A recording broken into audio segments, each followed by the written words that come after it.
plus 866, 4650. Again, by default, debits equal credits, right? Because it's the same number. Didn't have to do 2 columns of math. Double rule it. Okay, and then the next thing is to post that total for the month of October.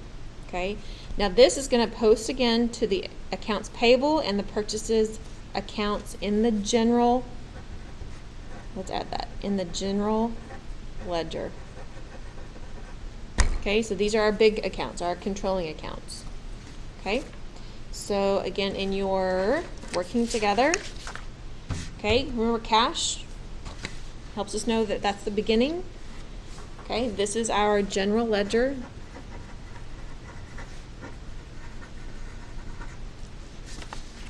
And we'll post the total. So what we're looking at here is a purchase debit and accounts payable credit. So find the purchases account. And this happened on October 30th.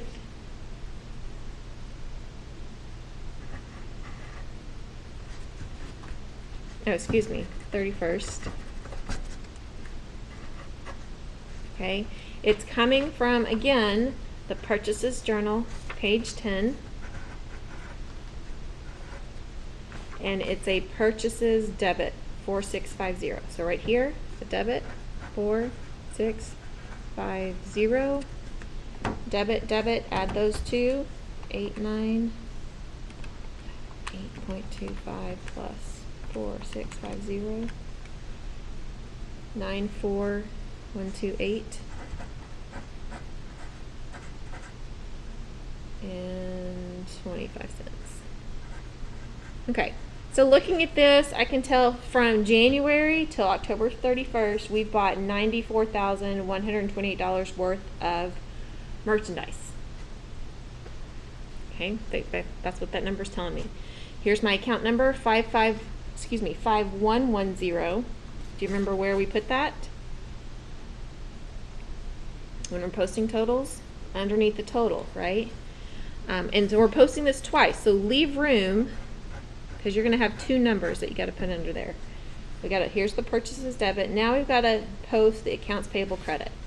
So find the accounts payable. Oh, it's right there. Okay, and again, we don't do this individually now, right? We don't have accounts payable hyphen Pacific Supply, accounts payable hyphen Coastal Company. We're not doing that anymore. We've got too many payables going on. Okay, so this again is on the 31st, still coming from Purchases Journal, page 10. This time it's an accounts payable credit for 4650. So a credit 4650. Credit here. We are adding more to what we owe.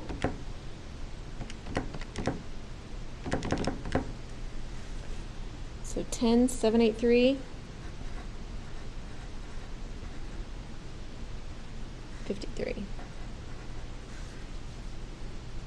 Okay, so at this point on this date, we owe that much money to our vendors. Okay, from this, I can't really tell which vendors, but if I wanted to know, I'd flip back to my AP ledger and I could see how much I owe to each of the vendors. Okay, the total of all of these should equal that number right there. Okay, that's always a check that you can do. Okay, the total of all of your accounts payable ledgers should equal this number that's in the accounts payable general ledger. Okay? All right, so that actually takes care of 9.2 and 9.3 with the purchases and the posting of the purchases.